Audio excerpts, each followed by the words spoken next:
To you, our viewers, you're welcome to another wonderful episode of Punch Sports Extra. You know what that means? It's a Monday and it's a 1 p.m. Nigerian time. My name is Shegun Odwan. We'll be taking you into happenings that went down in the course of the weekend. Happenings in the world of sports. Of course, we'll be touching the FA Cup and the big losses and the major victories. We'll be bringing everything to you. Of course, I never ever do this alone if I'm the one anchoring. We have with me here in the studio, I think it is the second time he's doing it, but with me, the first. And it's going to be an interesting time with my co-anchor, my co-analyst for today is Adeni Sulaiman. A very good afternoon to you, Sulaiman. A very good afternoon to you, Shago. It's a pleasure to be here. All right. Interesting show it's going to be. But like we always do, we'll be starting with the Punch Sports Extra, the print version. We'll be reviewing the front page, and he has the biggest picture.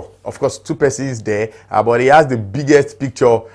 You can see him with his hands on the head of his opponent and the body of his opponent. The biggest picture on the front page this morning is that of Nigeria and former African Footballer of the Year, Nigerian Super Eagles striker Victor Osimhen. And the report here says heading to the Emirates? Question mark, because reports have it that Arsenal are ready to trigger is a 75 million euro release clause. Of course, you know that one of the challenges bedeviling Arsenal this season is their inability to secure a number 9. Sulaiman, Osimhen to Emirates Stadium, is there a possibility? I think the news of Osimhen to so many Nigerians is like, this man is not going anywhere.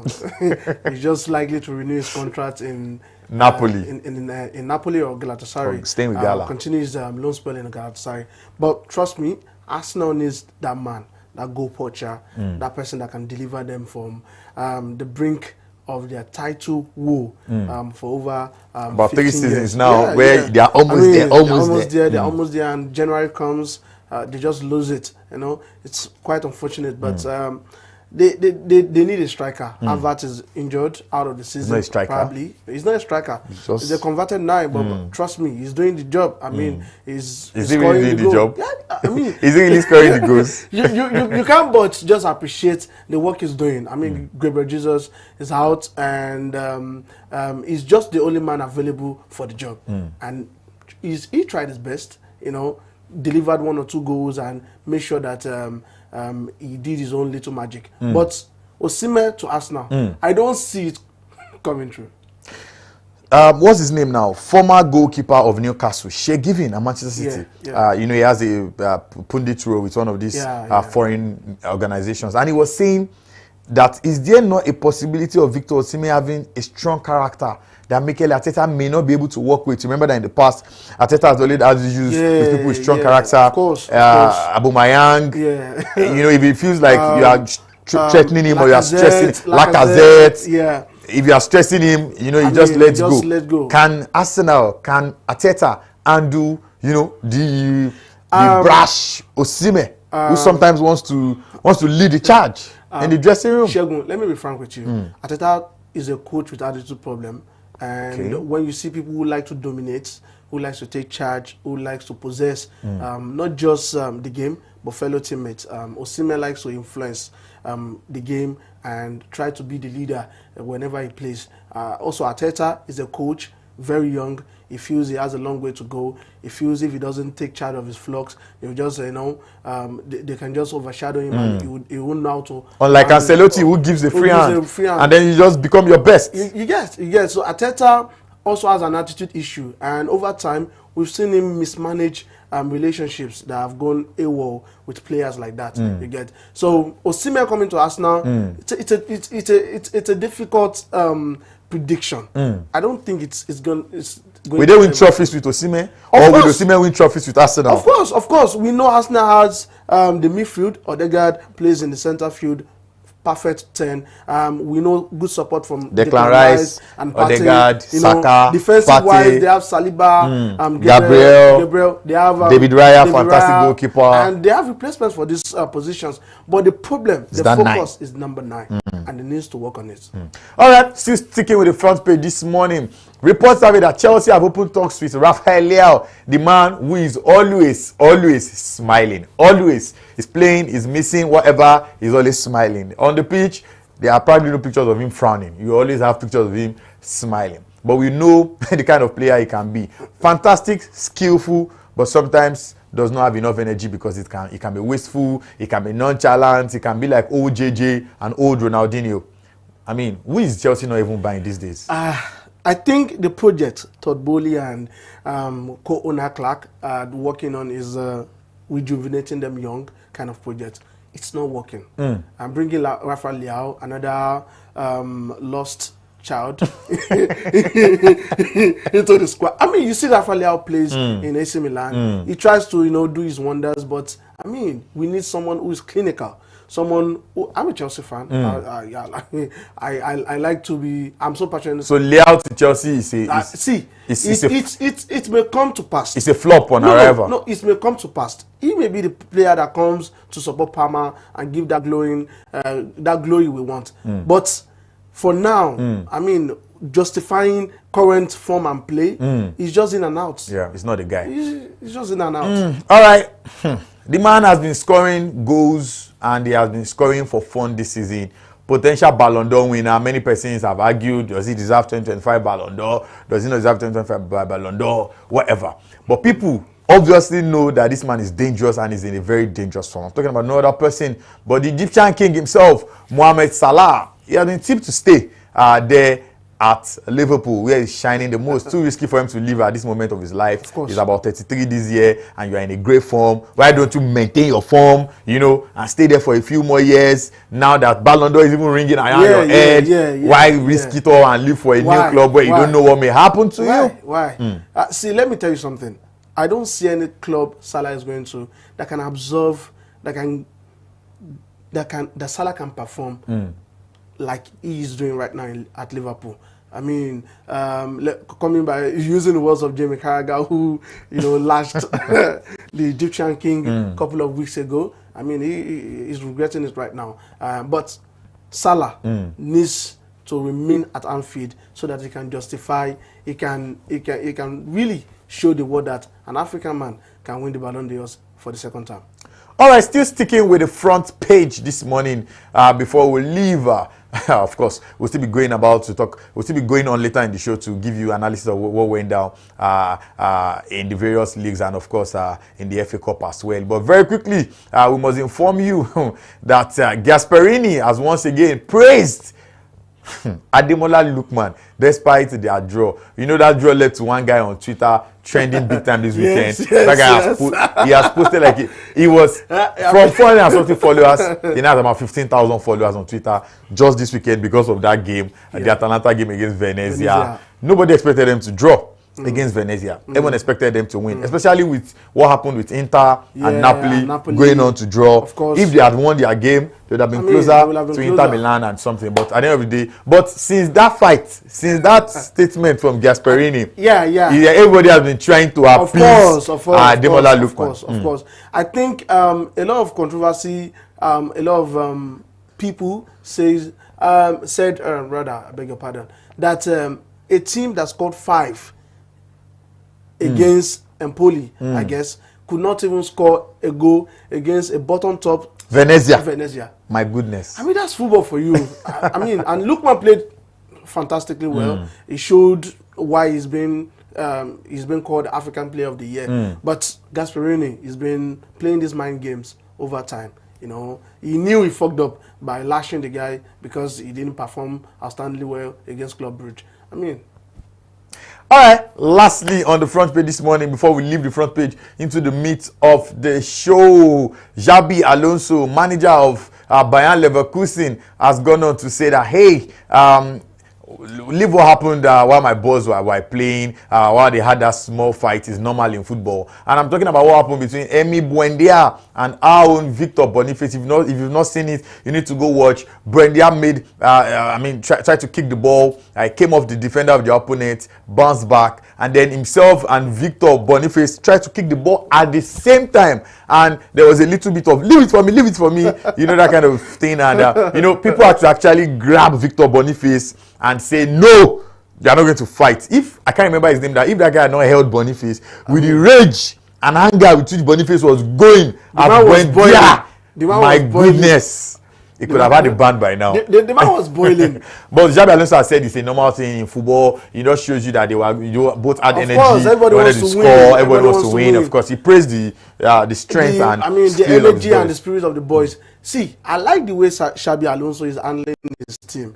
It shows the kind of motivation all the players in the team are with. You know, you see our boy Teller, who scored against Stuttgart over the weekend, and it's just the energy. The energy. They are playing against Bayern Munich coming in the coming days now, and I wish they can just bring that outclass form they were last season and prove themselves.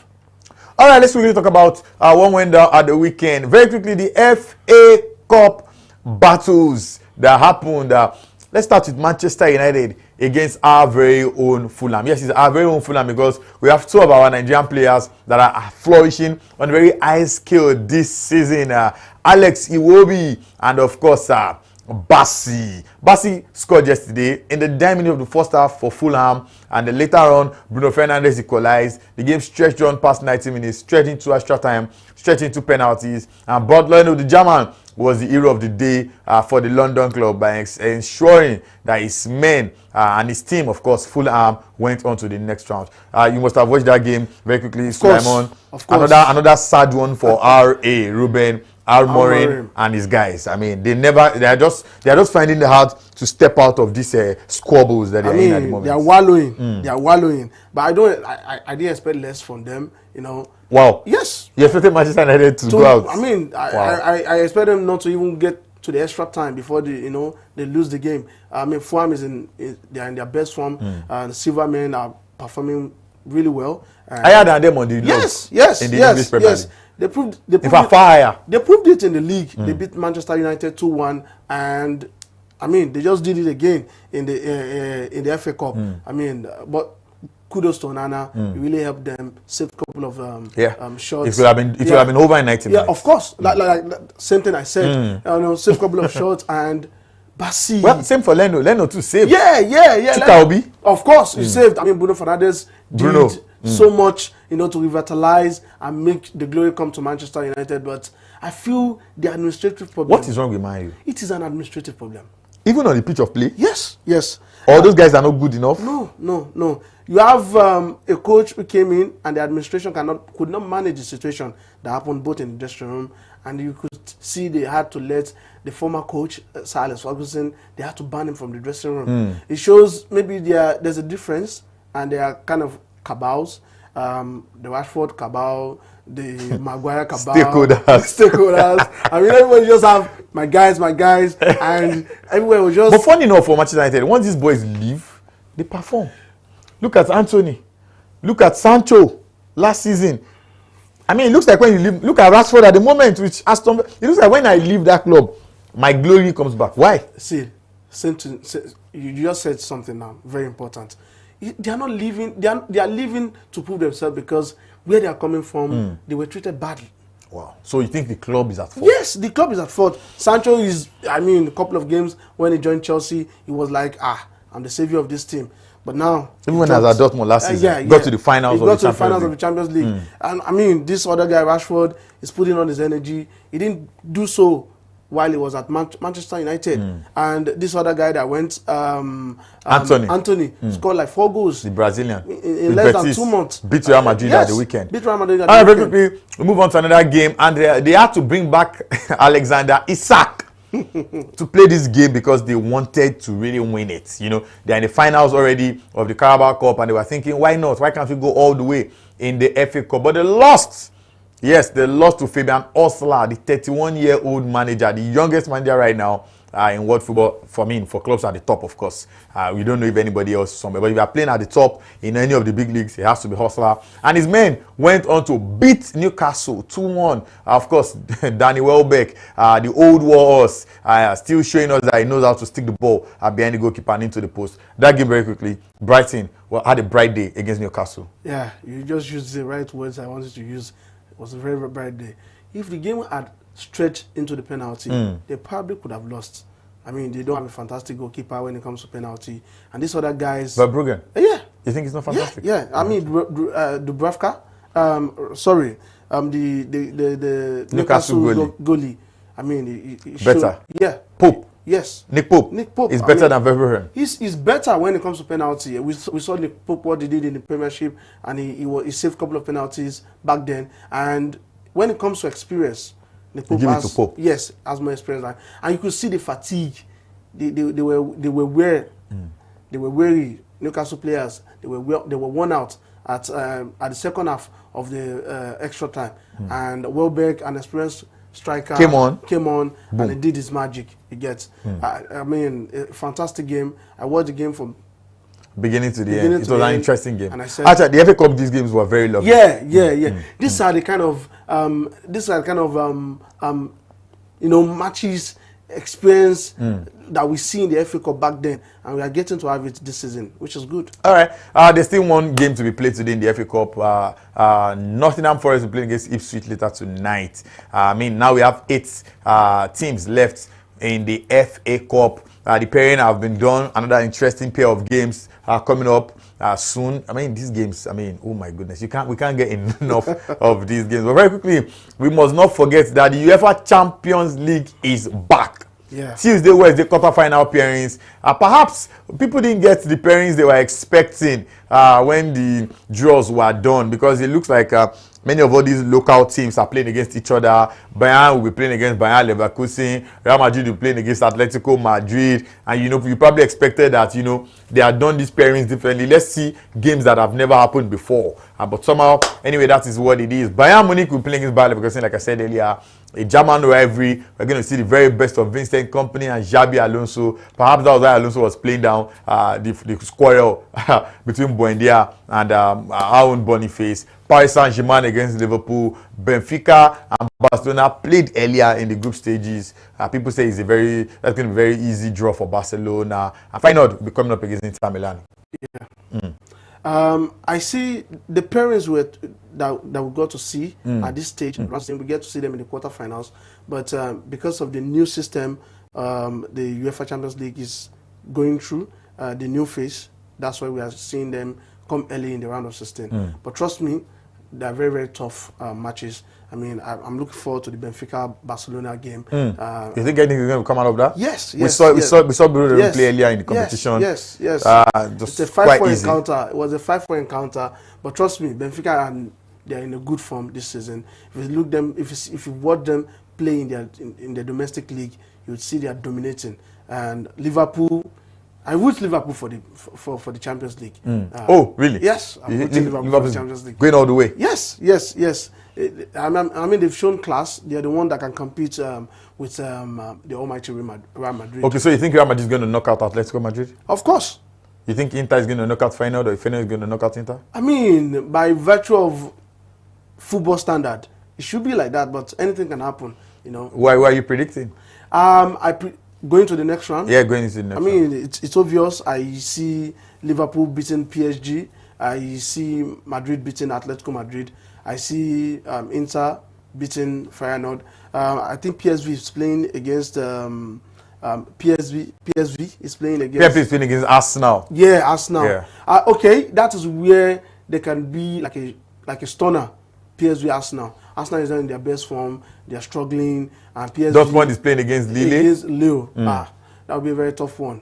Both team needs to... And Club Brugge is playing against Aston Villa. Aston Villa are a much experienced side. They've proven themselves. Club Brugge and Aston Villa. Why are you picking? This season, Club Brugge has had a yes, they've had a good run in the Champions League. I see them because they are playing at home first. They have the home advantage. You could see what they did against Atlanta. They outclassed them because they were playing at home. So they've made good use of their home advantage. Okay, we are talking about this first group encounter. Yeah. Club Brugge Villa. Yes. Who are you picking? It's a very tough one, but I go with Aston Villa. Dortmund, Lille.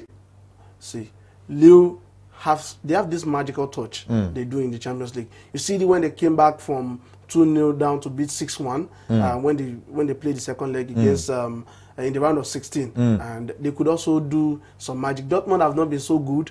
I mean, they've been struggling in the Champions League and even in the league. I mean, they are in today and they are out. So who are you picking? So who are you tipping? I tip a draw for the first leg draw. Yeah, all right. Leg draw. All right. Paris Saint-Germain against Liverpool. Obviously, it's Liverpool. He's tipping Liverpool. Liverpool. Bayern Munich, Borussia Dortmund. No, Bayern Munich, Leverkusen. Sorry, my goodness. Bayern Munich, Leverkusen. Bayern Leverkusen. Bayern Leverkusen. My goodness. I mean, experience needs to come to play now.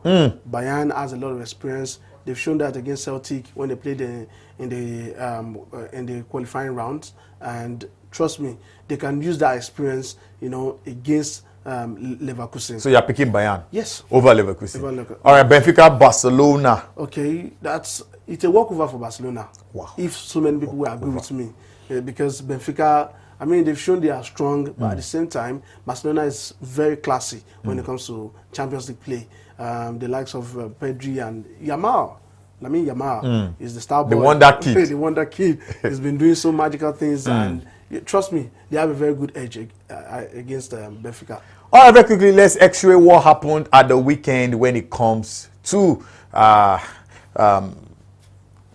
La Liga, Serie A, and the other leagues. We'll be starting with La Liga. Of course, we've discussed the FA Cup and no Premier League games last weekend. But starting with La Liga, Real Madrid lost against Real Betis. And guess who the man? Guess the man that synced Real Madrid was. Guess who the man was? Of course, Isco, former Real Madrid man, celebrated, scored goals, celebrated, and then said he had apologized to the Real Madrid faithful to forgive him, but he had to do what he had to do. Of course. For the very first time, it was the manager of Real Betis, former Manchester City manager, yes, Manuel Pellegrini, defeated Real Madrid in La Liga for the very first time since they've been trying.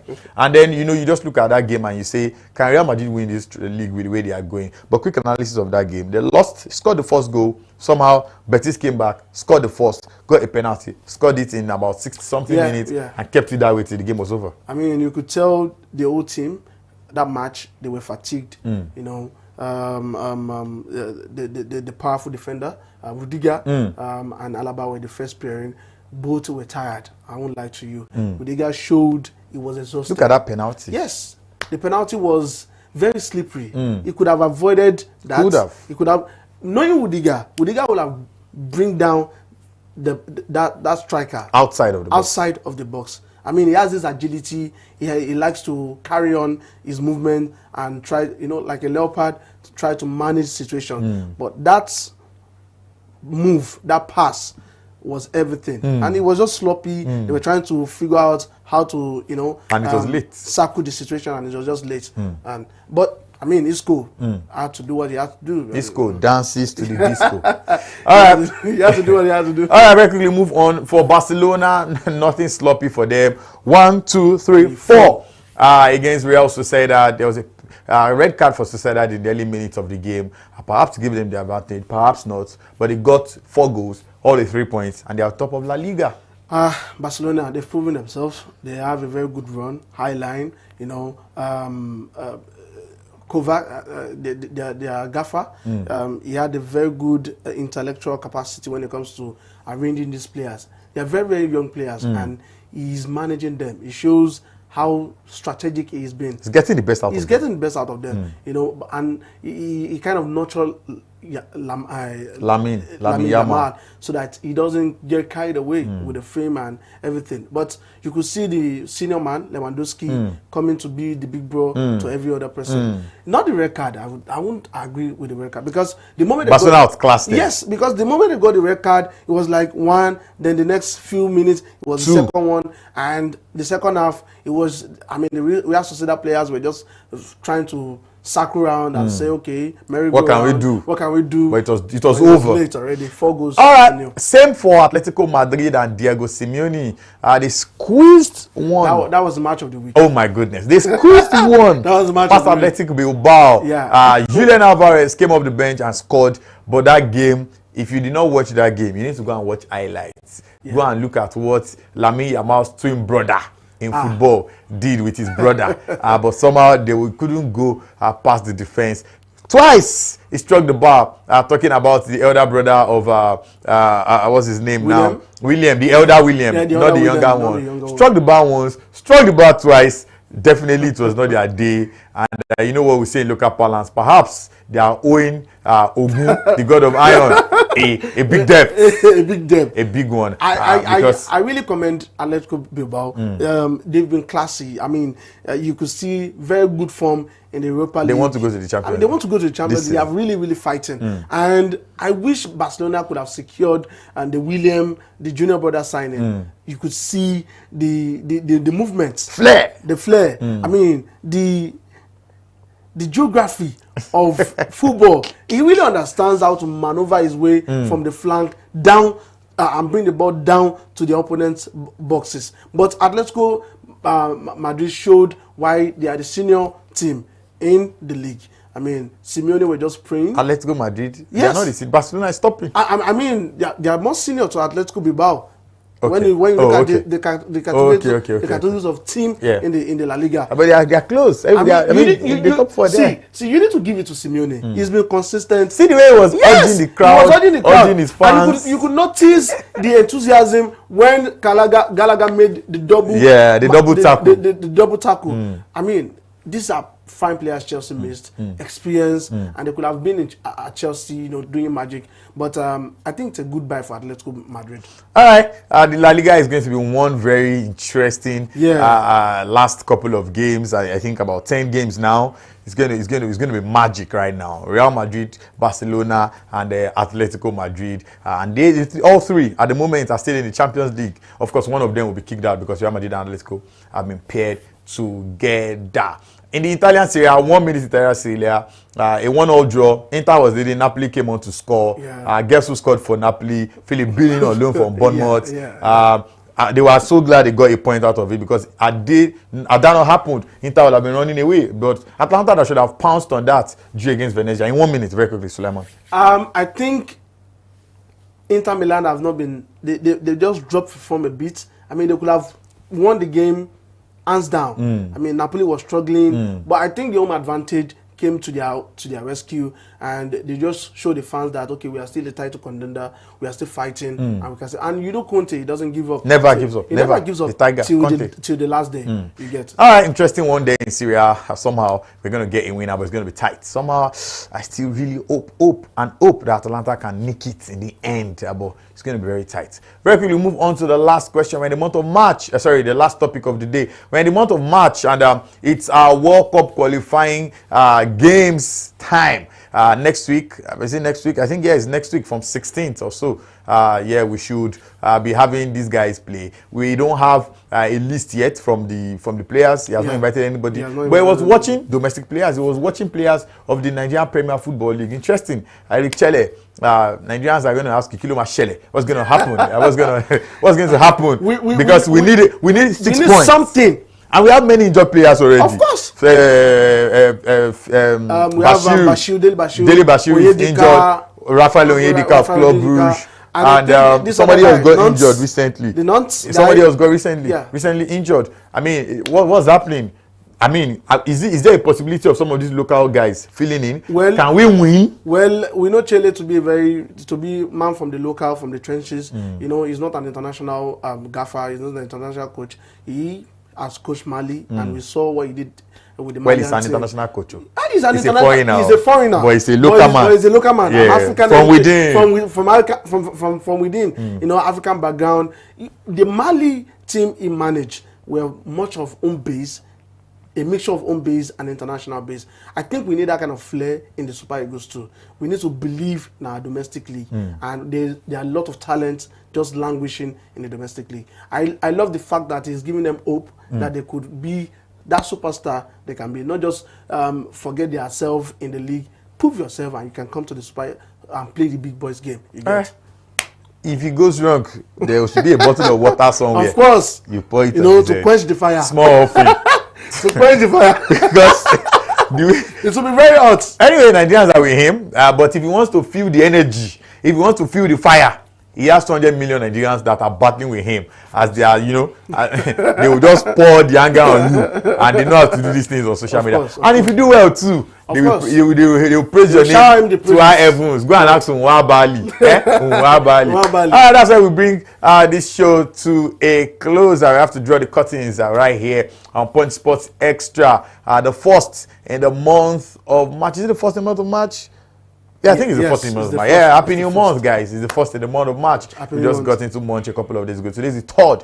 So next time we are here, I will be preparing strongly for the World Cup qualifiers that are coming up, because that's going to be next week Monday, and it will soon be almost time. As at that time, it will be almost time for us to experience what the Eric Chelle days will be giving Nigerians, because these 6 points he needs, is